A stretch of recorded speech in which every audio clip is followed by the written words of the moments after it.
అనకాపల్లి జిల్లా పరవాడ మండలం వాడచీపురుపల్లి పరిసర గ్రామాల ప్రజల ఆరాధ్య దేవత కోరిన కోర్కెలు తీర్చే కల్పవల్లి భక్తుల పాలిట కొంగు బంగారం శ్రీ రామచంద్రమ్మ తల్లి జాతర ఉత్సవ కమిటీ ఆధ్వర్యంలో అత్యంత వైభవంగా జరిగింది.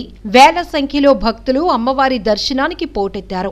అమ్మవారికి చేరా సారెలు పసుపు కుంకుమ సమర్పించి మొక్కులు తీర్చుకున్నారు. జాతర సందర్భంగా నిర్వహించిన వివిధ క్రీడా పోటీల్లో విజేతలకు సాయంత్రం ఉత్సవ కమిటీ పెద్దలు స్థానిక నాయకుల చేతుల మీదుగా నగదు బహుమతులు మెమోంటోస్ అందజేశారు. అమ్మవారి జాతరలో ఏర్పాటు చేసిన పలు సాంస్కృతిక కార్యక్రమాలు మందుగుండు కాల్పులు ఆహుతులను విశేషంగా ఆకట్టుకున్నాయి. అమ్మవారి జాతర అంగరంగ వైభవంగా జరిగేందుకు ప్రత్యక్షంగా పరోక్షంగా సహాయ సహకారాలు అందించిన ప్రతి ఒక్కరికి, అలాగే జాతరలో ఎలాంటి అవాంఛనీయ సంఘటనలు జరగకుండా బందోబస్తు నిర్వహించిన పోలీసు వారికి ఈ సందర్భంగా ఉత్సవ కమిటీ తరపున ఉత్సవ చైర్మన్ మాసవరపు అప్పలనాయుడు ప్రత్యేక ధన్యవాదాలు, కృతజ్ఞతలు తెలియజేశారు.